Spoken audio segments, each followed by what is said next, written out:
Depoimento de Nidia Alicia para o acervo do Museu da Televisão Brasileira, em 19 de junho de 1998. Seu nome? Meu nome completo é Nidia Alicia Pinkerle Cardoso. Nome artístico? Nidia Alicia. Por favor, me fale sobre suas origens, pais, avós.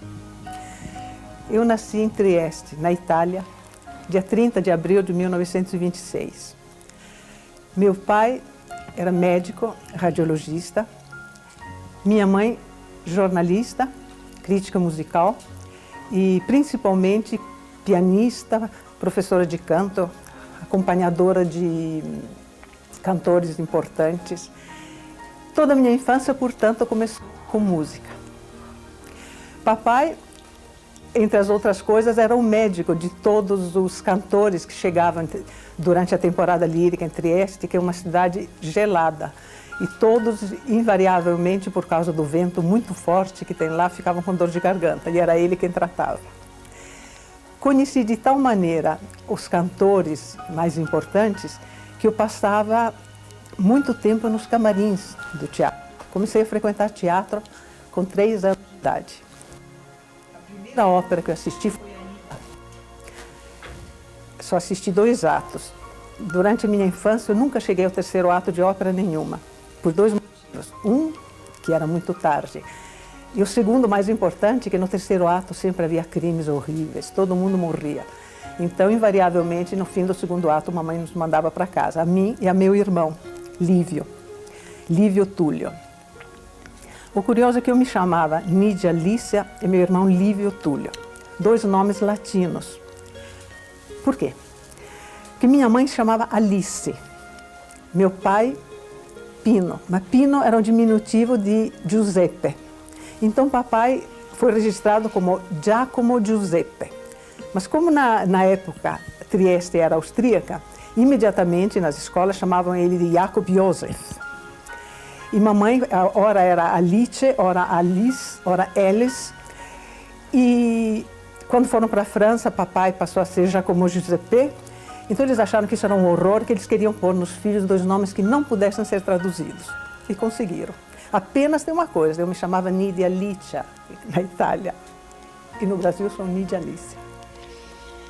Sua primeira infância, como foi na Itália, além da sua frequência tão constante aos teatros? Foi uma infância muito boa, muito alegre. Nós morávamos numa casa grande, com um jardim imenso, cheio de árvores e, naturalmente, comíamos todas as frutas que nós não devíamos comer enquanto verdes. E a cidade é cidade marítima, então nossa infância toda foi no mar e durante as férias nas montanhas, nos Alpes. Tanto minha mãe como meu pai eram pessoas muito abertas, intelectualmente muito importantes, todos eles na cidade. Mamãe escrevia muito, papai me passou sua paixão pela poesia, mamãe a sua paixão pela música. Então, tanto o Lívio quanto eu nos criamos sempre num ambiente de pessoas intelectualmente muito privilegiadas, digamos assim. Isso nos ajudou muito na nossa formação. Além disso, nós tínhamos muitos amigos. Eu me lembro com muita alegria da minha infância. Não teve nada assim muito triste, não. Mas eu quero saber um pouco mais. A origem da família é italiana ou austríaca? Trieste era Áustria, mas era uma cidade profundamente italiana. Então, minha família era toda italiana.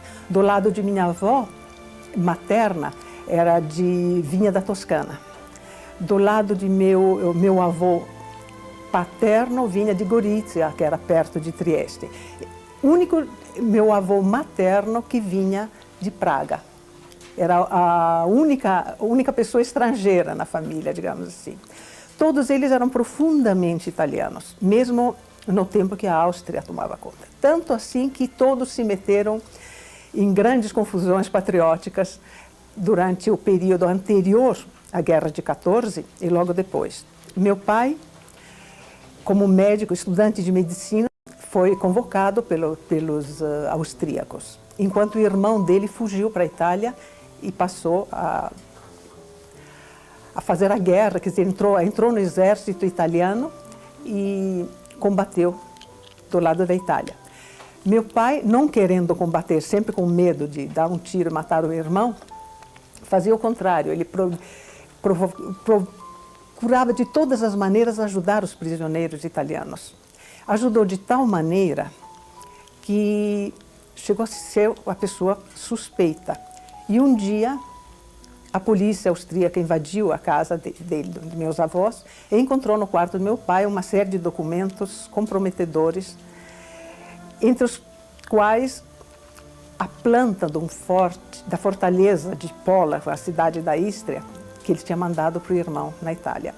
Foi condenado à morte. Só que aí nasceu alguém na família Habsburgo, não sei dizer quem, então perdoaram alguns dos jovens. E um deles foi meu pai. Não contente, ele fugiu, veio para a Itália e fez um levante.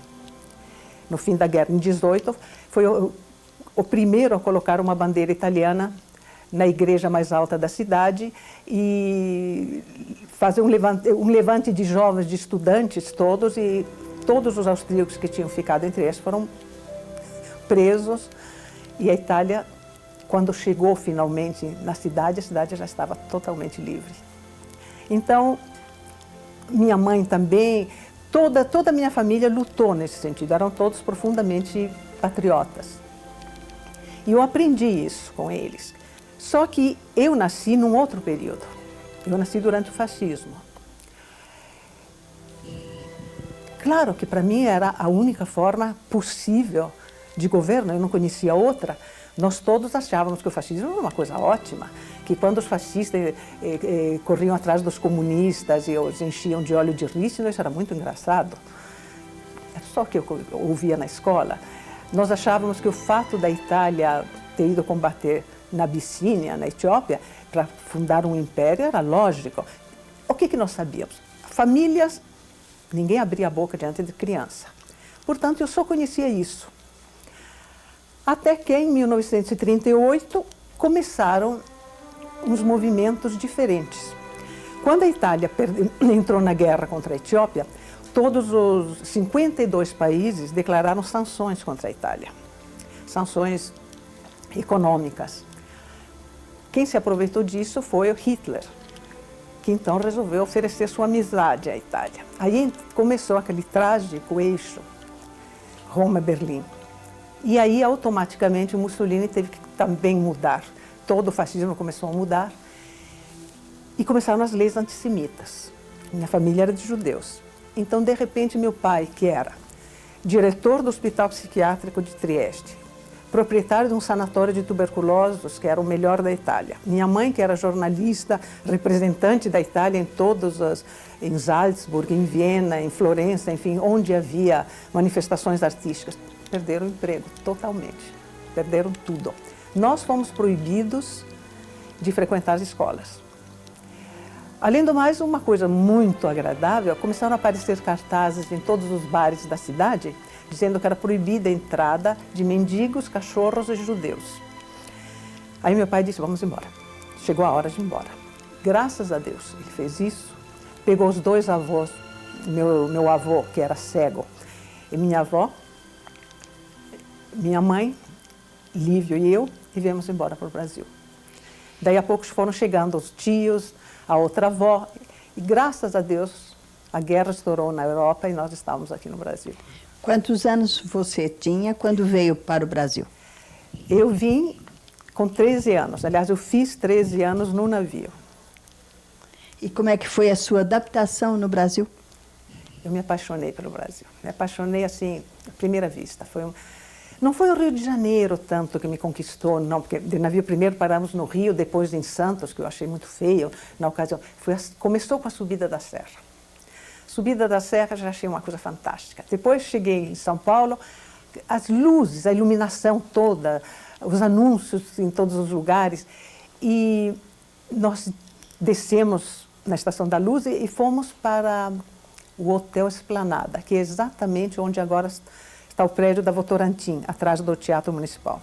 Então, a primeira visão que eu tive foi daquelas palmeiras imperiais maravilhosas que existem até hoje e de um Anhangabaú lindo que tinha antigamente, verde, com passagem de carro no meio, mas lugares para as pessoas poderem ficar. Enfim, foi muito bonito. Então, eu automaticamente me apaixonei por São Paulo. Seus estudos no Brasil?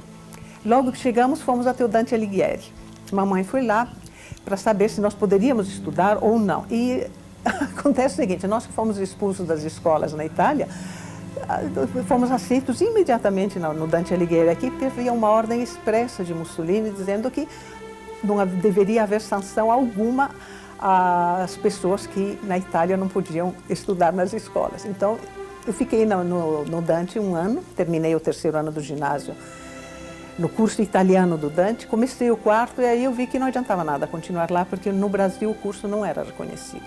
Então eu saí do Dante, fiz meio ano de estudos particulares com alunos do Ginásio do Estado e me apresentei no Ginásio do Estado para fazer o exame de admissão às escolas brasileiras.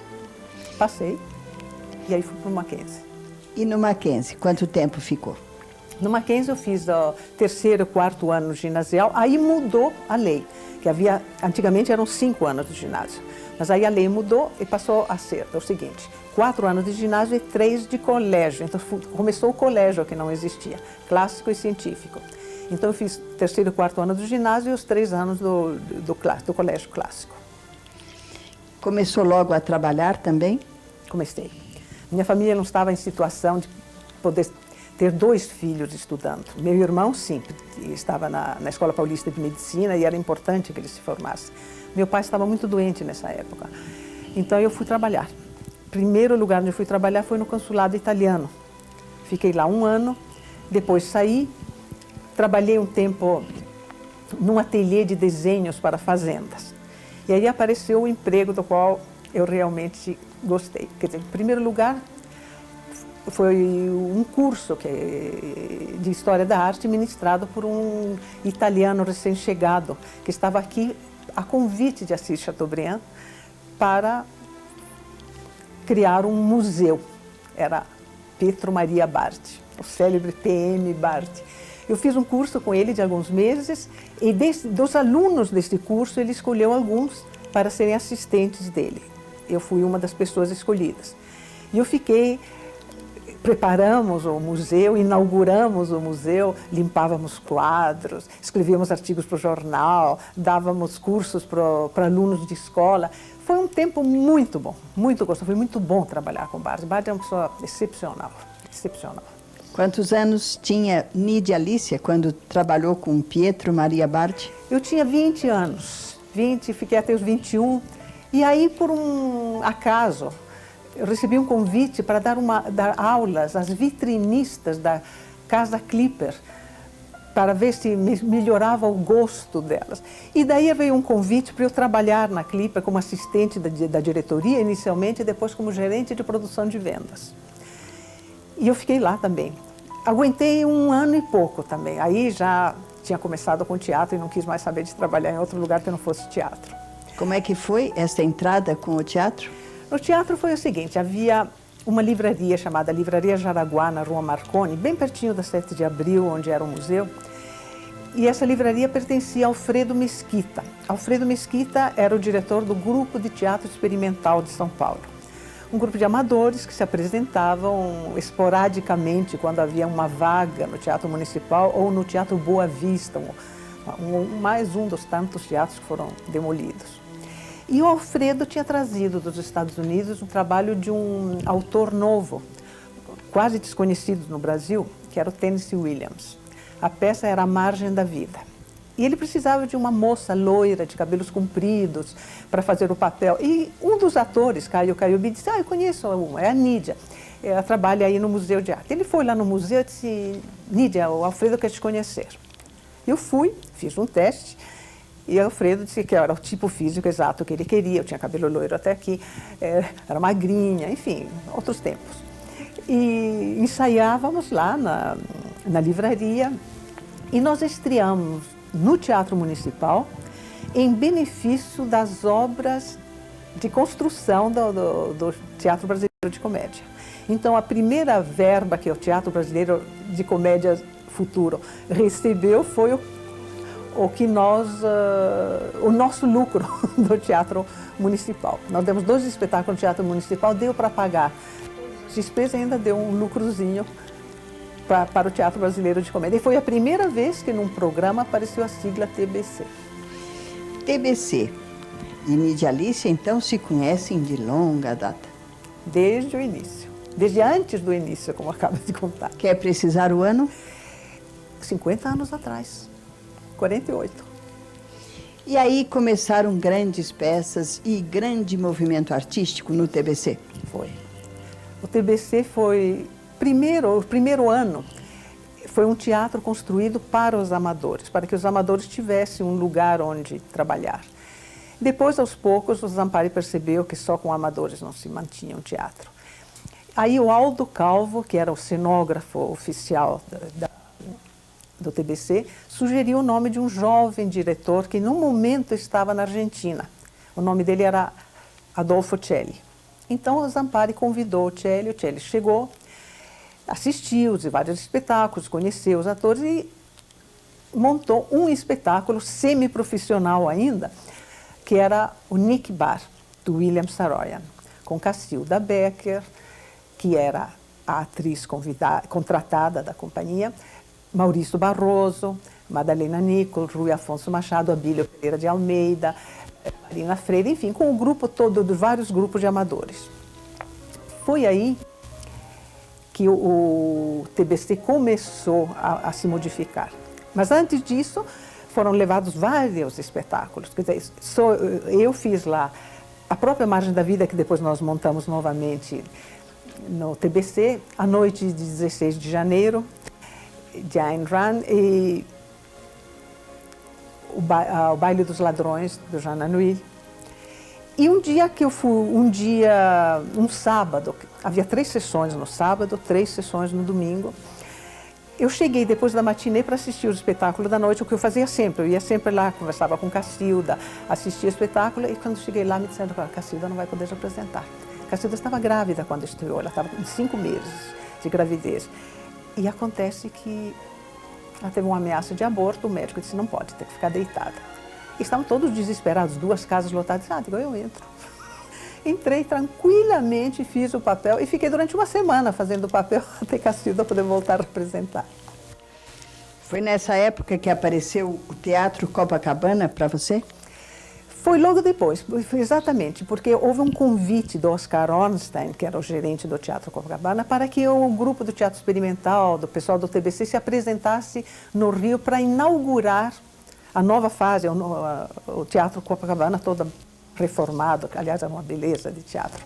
Então fomos, o grupo do Teatro Experimental, direção de Abílio Pereira de Almeida, fizemos o Pif Paf e a Mulher do Próximo, que são 2 peças dele, e mais A Margem da Vida. Fizemos uma temporada de 3 meses, inaugurando o Teatro Copacabana do Rio de Janeiro. E foi nessa época que um ator do Rio, que foi Sérgio Cardoso, foi contratado para trabalhar no TBC. E me lembro que ele foi lá no Teatro Copacabana para receber o texto da peça que o Celli tinha mandado por meu intermédio. Então eu entreguei o texto do O Mentiroso, de Goldoni, que ele ia fazer com direção de Ruggiero Jacobi. Desejei muita sorte, muitas felicidades para o novo colega futuro. Porque terminada a temporada no Copacabana, eu voltaria para o TBC já como atriz profissional. E o que aconteceu entre Sérgio Cardoso e Nidia Alicia? Bom, primeiro fizemos uma peça juntas que se chamava Entre Quatro Paredes. Cacilda, Sérgio e eu, uma peça de Sartre, fortíssima, existencialista, foi um escândalo. A igreja proibiu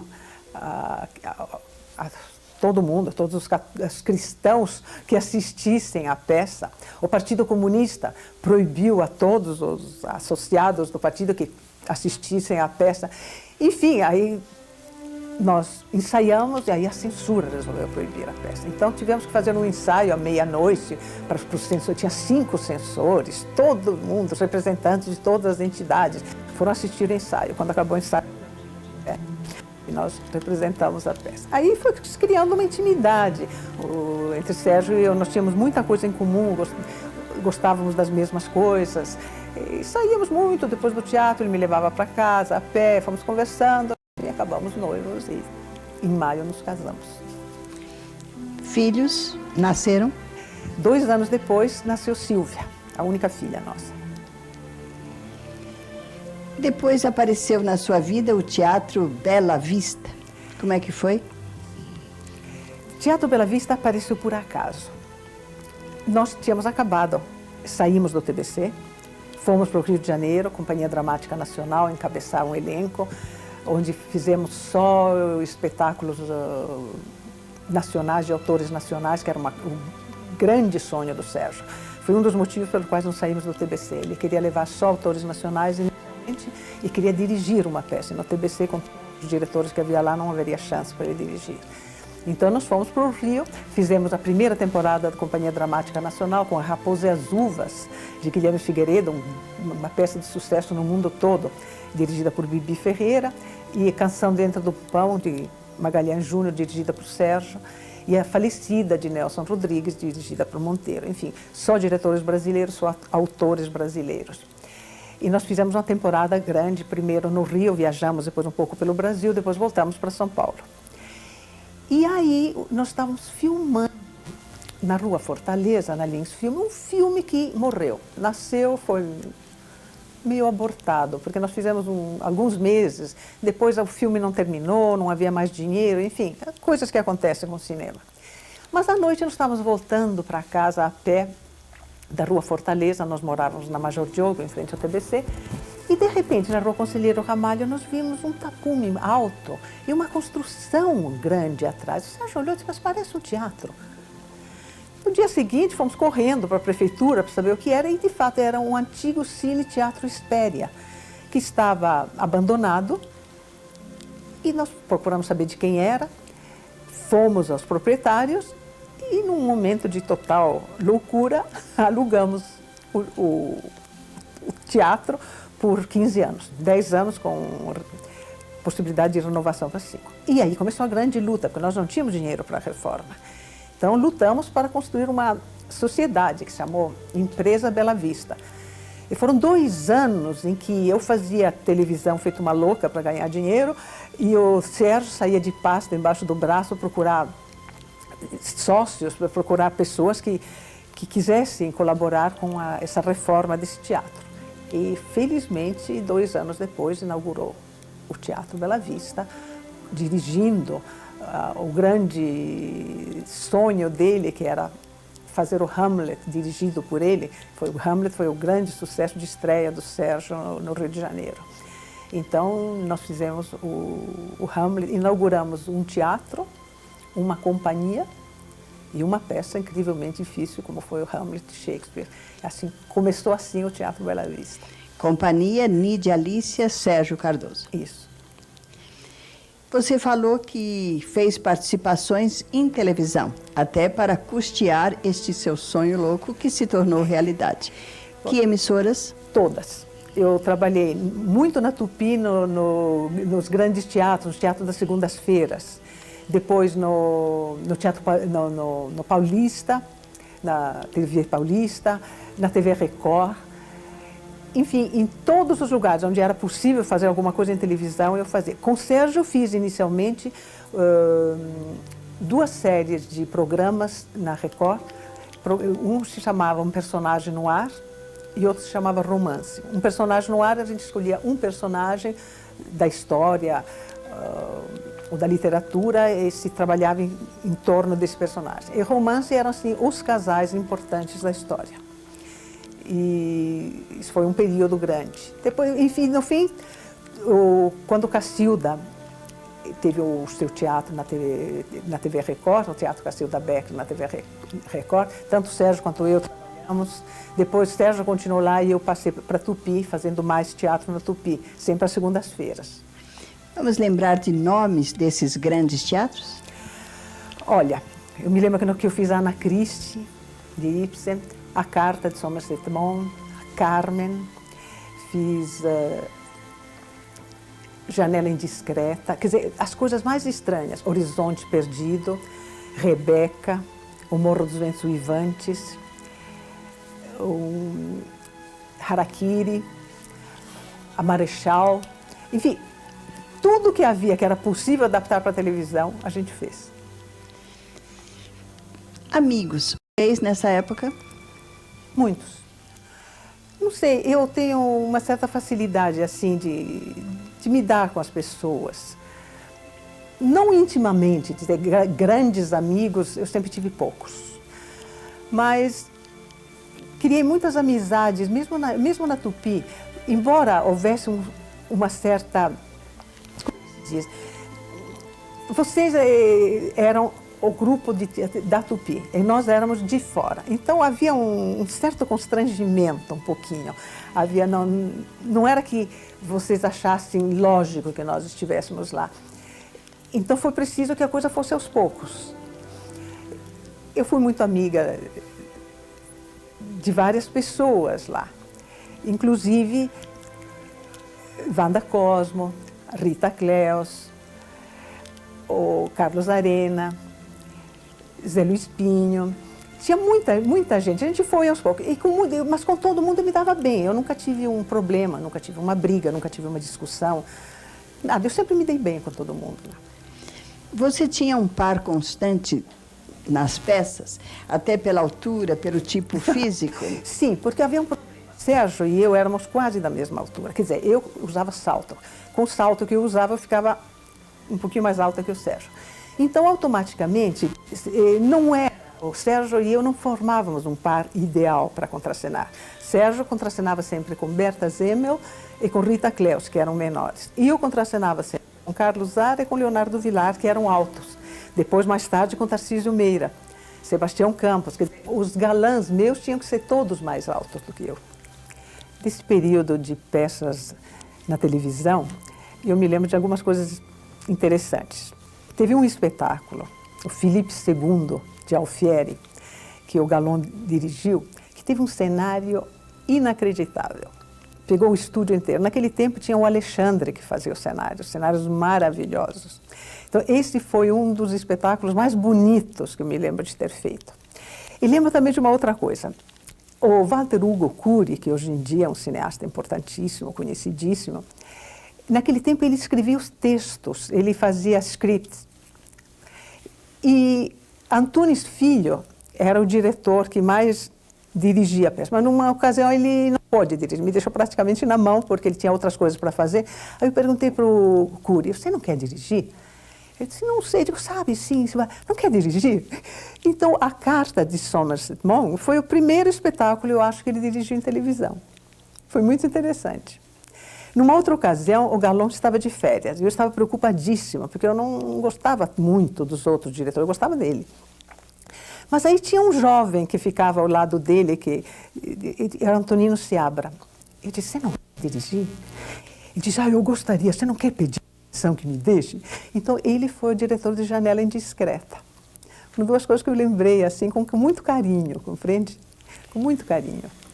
Quero que você se lembre agora, e há de ser também com carinho, nomes de peças que você fez com a companhia Nídia Alicia Sérgio Cardoso. Bom, a companhia Nídia Alicia começou justamente com Hamlet. Logo depois veio uma comédia breve, que foi Quando as Paredes Falam. Uma comédia engraçada, de costumes. Em seguida, uma reprise da Raposa e as Uvas, dirigida por Sérgio, e O Comício, de Abílio Pereira de Almeida, com Jaime Costa. E eu acho que foi a primeira vez que um velho ator de chanchada, digamos assim, participava de um espetáculo de um jovem diretor moderno com atores modernos recém-saídos da Escola de Arte Dramática. E todo mundo ficou com receio que houvesse algum choque de gerações. Ao contrário. Foi uma amizade fantástica, se deram maravilhosamente bem. Terminado o Comício, que foi um sucesso bastante grande, entrou Chá e Simpatia. Chá e Simpatia foi o maior sucesso da companhia. Foi a peça certa no momento certo. Não é uma obra-prima da literatura mundial, mas é uma peça muito bem escrita. E no mundo inteiro eu fui levada sempre por atrizes importantes. Ingrid Bergman fez, Deborah Kerr fez. E na televisão você fez. Eu me lembro muito bem da sua interpretação, que foi muito bonita. Muito bonita. E depois veio Henrique IV de Pirandello, uma peça muito séria, muito importante. Três Anjos Sem Asa. E no ano seguinte, Vestido de Noiva, que foi um ato de coragem, porque esse Vestido de Noiva foi o grande sucesso de Ziembinski nos Comediantes. E todo mundo achava que ninguém mais poderia dirigir. E realmente a direção de Sérgio foi muito bonita, com um cenário que ele mesmo fez, desenhou, muito interessante, e foi um sucesso muito grande. Em seguida nós viajamos, fomos ao Rio de Janeiro, apresentamos vários espetáculos lá, voltamos, fizemos outras peças menores e pela primeira vez numa comédia musicada paulista, que foi o Sexy. Também foi um grande sucesso. Em seguida, o Sérgio quis montar o Soldado Tanaka. Soldado Tanaka de Kaiser, uma peça alemã, chatérrima, que foi um desastre total. Aí foi um desastre total. Que Três Anjos Sem Asa também não foi bem, mas essa foi terrível. E o trio que nós fizemos, que enquanto ensaiávamos essa comédia musicada, que foi muito difícil, foram 3 peças. O Homem da Flor na Boca, do Pirandello, e uma peça do O'Neill, e uma peça do Tennessee Williams, que foi Lembranças de Berta, que foi um grande sucesso meu, finalmente.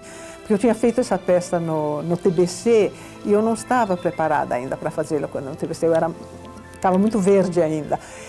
E aquilo tinha ficado entalado na minha garganta. Então, quando finalmente refizemos a peça, eu já estava madura o suficiente para fazê-la, então fiquei satisfeita. Mas, enfim, aí acabou a companhia Nidialícia Sérgio Cardoso, o Sérgio e eu nos separamos.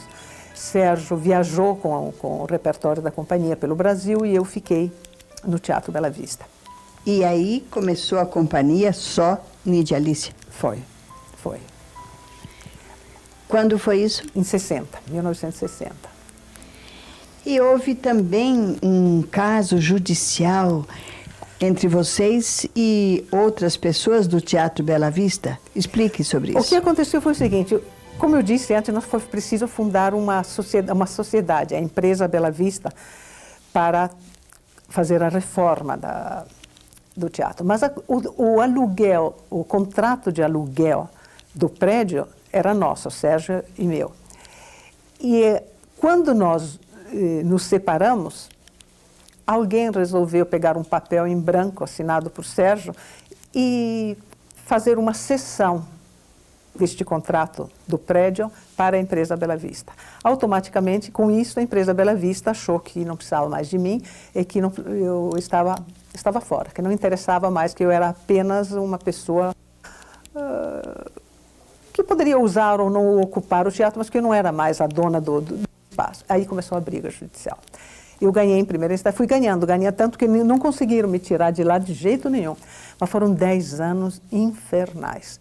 Primeiro por um desgaste intelectual, físico, nervoso, e depois financeiro, porque era uma briga atrás da outra. E cada vez entravam com uma outra acusação, eu tinha que me defender. E no fim eu entrei com uma ação criminal, para mostrar que aquilo tudo era uma falsificação. Porque não havia mais jeito de levar a coisa de outra maneira.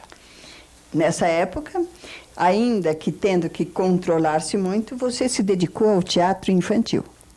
Também, no meio do teatro, porque aí começou o teatro adulto, que era permanente lá, que nós fizemos várias peças, inclusive entre 20 e tantas peças que eu fiz nos anos que eu fiquei lá, foram mais de 16 peças nacionais.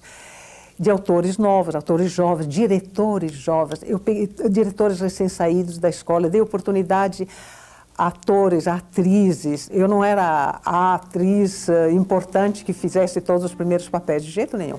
Eu fazia um ou outro primeiro papel, os outros eu passava. Teve Célia Biar, Miriam Meller, Berta Zemel, uma porção de outras atrizes fazendo os papéis principais. E os atores que começaram lá foi Tarcísio Meira, foi um deles, a Volney de Assis, que tinha vindo do Sul, e Sebastião Campos já tinha trabalhado com outros, mas, enfim, uma infinidade de outros atores. E entre os grandes espetáculos que a gente fez lá, teve um Pirandello, também esta noite improvisamos. E aí eu comecei a fazer coproduções, porque realmente a minha situação financeira era muito difícil. E as coproduções deram muito certo. O Hair, Mará Assad, Que Delícia de Guerra, foram grandes sucessos. Depois eu fiz também uma coprodução com Oscar Ornstein, e nós fizemos o Boing Boing, que era um sucesso enorme na época, com Francisco Cuoco, Eva Vilma, Johnny Herbert, Carminha Brandão. Foi um sucesso muito grande. E aí continuamos, de vez em quando fazia uma peça só eu, de vez em quando entrava em coprodução. E ao mesmo tempo eu fazia um teatro para a juventude, que além de poesia, tinha música. Eu lancei a Tuca no teatro. A Tuca era uma cantora maravilhosa, que infelizmente morreu de uma maneira completamente idiota. Começou a fazer regime e morreu de fome. Uma coisa terrível, terrível, um talento extraordinário. Silvinha Góes. Outro jovem que eu lancei assim em teatro foi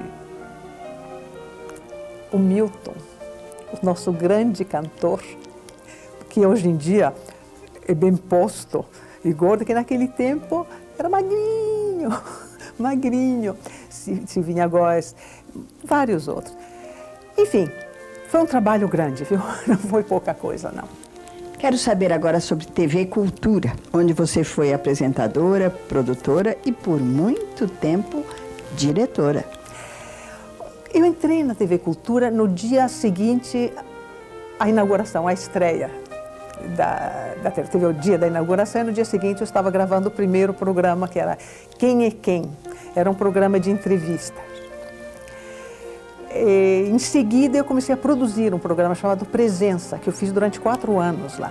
Semanalmente, eu apresentava pessoas diferentes, tratando dos assuntos mais variados. E aí eu passei a ser diretora e produtora desse programa, e aí fui convidada para ser assessora cultural da TV Cultura. Então, a TV Cultura, inicialmente, era uma televisão muito pequena, num certo sentido, sem grandes pretensões, modesta, porque tinha começado. E aí começamos, tinha um programa jornalístico por semana, as coisas eram assim todas pequenas, né? Eu consegui pôr o jornal diário, o telejornal diário, e depois o telejornal também ao meio-dia, quer dizer, à noite e dia, então 2 telejornais diários. Fizemos o Teatro 2, semanal, com espetáculos todas as semanas. E programas muito programa musical, programas de balé, de dança, porque não havia e não há espaço para dança no Brasil, em nenhuma televisão. E nós fazíamos programas semanais de dança, com todas as companhias, gravando os programas de todas as companhias. A Marica Guidali, com um grupo maravilhoso, gravou todos os programas lá, o Cisne Negro também, enfim, todos os grupos que havia. Fizemos um acordo com o Teatro Municipal, todas as orquestras, todas as apresentações de ópera, orquestra, tudo. E assim foi indo, até que mudou o governo, aí eu saí. Mas voltou. 4 anos depois mudou o governo, eu voltei. E nessa segunda fase é que você fez Festa Baile, lançando com muito sucesso aquele tipo de programa que consagrou o Petrônio e depois o Aguinaldo Raiol? Exato, foi um programa que não havia televisão para a terceira idade. Não se falava muito em terceira idade ainda naquela época, mas eu achava que as pessoas assim, mais maduras deveriam ter também alguma coisa para elas. No início caçoaram muito de mim, acharam que aquilo ia ser uma bobagem. O primeiro programa que foi ao ar foi tamanho sucesso, que foi quando a TV Cultura conseguiu ter no Ibope, chegou a 18, 19, que jamais viu nem pensou alcançar 19 pontos no Ibope. Foi o Festa Baile. E o Festa Baile fez um sucesso enorme. Vi anas de todas as cidades do interior para assistir todo mundo. O charme do programa era o traje a rigor. As mulheres caprichavam nos vestidos longos. Os homens não, os homens terno completo, com gravata, paletó, camisa, etc. Nada de jean, tênis, não. Então era um programa gostoso de ser assistido, era elegante, era bonito. E todos os cantores meio esquecidos por causa do rock and roll e todas aquelas músicas que vieram depois, tinham a possibilidade de ser apresentados. Então foi um programa meio saudosista, mas muito alegre. E teve um grande sucesso. Ao mesmo tempo, nós passamos, tinha acabado o Teatro 2 naqueles 4 anos que eu não estava lá, então nós mudamos, começamos com teleconto e romance. Os contos eram feitos em 5 capítulos, de segunda a sexta, romance de um mês. Aí eu chamei os melhores diretores que havia na praça. Chamei o Cassiano, que estava afastado desde que ele saiu da Tupi. Então ficou Cassiano, Antunes Filho, Cassiano Gabus Mendes, Antunes Filho, Antônia Bujanra, Fernando Faro. E isso foi o grupo inicial. Depois, o número de diretores. Um que apareceu assim para tentar fazer alguma foi o Silvio de Abreu. E principalmente, meu Deus do céu, de vez em quando dá bobeira, a gente esquece nomes, não? Mas o diretor Sadier, o Guerra. Guerra foi o grande diretor, que também fez uns programas excepcionais lá dentro. Além disso, teve cabaré literário, então entravam poemas e música, era diferente. Tivemos programas de música erudita no auditório e programas de música popular. Esses programas de música popular, nós fizemos um concurso para escolher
que todo mundo faz, né? Passar o fim de semana em São Paulo. Outra vez em São Paulo, você foi assessora cultural da Secretaria de Cultura da Prefeitura? Foi no tempo do Jânio. O secretário era o Dr. Jorge Yunes. E nós trabalhamos muito lá. Fiquei lá um ano e pouco. Depois o Yunes saiu, então achei que eu devia sair também, porque são cargos de confiança, não tem sentido eu continuar. Então fui embora. Aí eu encerrei minha parte assim, oficial, achei que chegava. Transformou-se numa professora. Fiquei só com a parte de professora. Mesmo o teatro infantil, o que eu não falei para você foi o seguinte, que quando nós saímos do Teatro Bela Vista, que foi em 70, que eu devolvi o prédio para os proprietários, nós alugamos o teatro de uma escola na Vila Mariana. E lá eu passei a me dedicar exclusivamente ao teatro infantil. Eu produzia, dirigia os espetáculos infantis. E nós fizemos um sucesso muito grande junto às escolas e obrigamos as companhias de teatro infantil de São Paulo a melhorarem a qualidade. Porque eu passei a fazer teatro infantil da mesma maneira como eu fazia teatro adulto. Aliás, Stanislavski já dizia que o teatro infantil devia ser feito como teatro adulto, só que um pouco melhor. Então eu tinha Victor Augustin, que era um coreógrafo das coreografias de todas as peças eram musicadas. A Silvinha Góes fazia as músicas das peças. Então eu fazia dois espetáculos por ano, um no primeiro semestre, outro no segundo semestre. E o número de escolas que nós tínhamos, que vinham assistir os espetáculos, era tão grande que nós dávamos espetáculo todos os dias de semana, além do sábado e domingo. E acho que foi a coisa mais importante que eu fiz. De tudo que eu olho para trás e vejo que eu fiz, embora acho que tudo foi feito da mesma maneira, com o mesmo amor, com a mesma seriedade, com o mesmo carinho, mas acho que o teatro infantil foi a coisa mais útil que eu fiz. Porque era um teatro dedicado a todas as camadas sociais. Nós fazíamos, como nós estávamos na linha do metrô, nós distribuíamos filetas nos bairros mais distantes para que as crianças pudessem ir de metrô assistir ao espetáculo. Então, 6, 7, vinha o pai, o tio, a avó, a criança de colo, vinha todo mundo de sandália havaiana, descalços, alguns até. Você pode entrar. Então, nós formamos um grupo de pessoas que jamais tinha visto teatro e que criaram um amor tão grande que continuaram assistindo durante todos os anos que eu estive lá. Acho que isso foi a coisa mais importante que eu fiz na minha vida. Gostaria de uma análise sua sobre o seguinte fato. Companhias de teatro no Brasil e outros tipos de trabalho, muitas vezes aqui são liderados por mulheres. Por que esta preferência ou essa situação? Por que isto? Por que este fato? Olha, não é uma coisa recente, não. No começo do século, no fim do século passado até, a gente vê companhias chefiadas, lideradas por mulheres. Eu acho que as mulheres são mais persistentes do que os homens, são mais lutadoras do que os homens. Elas vão em frente, elas têm... Quando elas formam uma companhia, essa companhia passa a ser a razão mais importante de sua vida. Eu acho que a seriedade do trabalho feminino talvez seja maior. Os homens têm mais outras preocupações, mais vaidade do que as mulheres. Eu acho os homens mais vaidosos que as mulheres. Então, acho que esse talvez seja As mulheres são mais persistentes, lutam e dão tudo. Doentes, grávidas, seja o que for, elas lutam, elas representam. E Cacilda Becker representou até pouco antes do filho nascer. Eu representei 13 dias antes da Silvinha nascer, eu estava em cena. Todas as atrizes que eu conheço lutaram de todas as maneiras para a sua companhia. Nada, doentes, engessadas. E nenhum homem faz isso. Um homem tem uma caqueta, acabou. Representa mais. Então eu sou mais pelas mulheres. Quero saber uma outra coisa. Lídia Alicia, mulher bonita, jovem, esbelta, loira, cabelos longos, talvez tenha, em princípio, impressionado pela figura física. E depois marcou pela sua força intelectual. Como é que você analisa isso? Eu acho o seguinte, claro que ser mais pro bonito do que pro feio é uma coisa que ajuda no começo, ajuda muito. Às vezes, os homens, para se defenderem, acham que mulher bonita é burra. Mas isso é uma questão de autodefesa.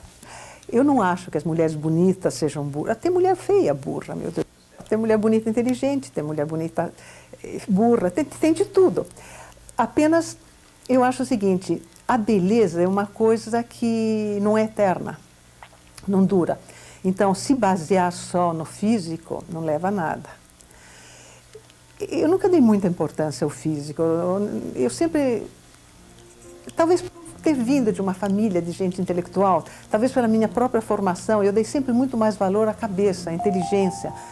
Se eu fosse mais bonita ou menos bonita, não sei, isso eu nunca me baseei nisso para trabalhar, para lutar. Agora, eu acho que se fui respeitada foi pela minha maneira de trabalhar, pela minha luta, que todo mundo em São Paulo acompanhou minha luta durante todos aqueles anos, todo mundo sabia que eu estava lutando e eu fui em frente até o fim.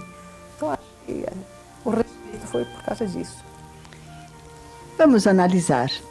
Nídia Alicia por Nídia Alicia. Quem é você?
Humildade acho que é a coisa mais importante para quem trabalha nesse campo. Se deixarem que a glória, um sucesso efêmero suba a cabeça, vocês não vão chegar a lugar nenhum. Que tão depressa quanto a gente sobe, a gente desce.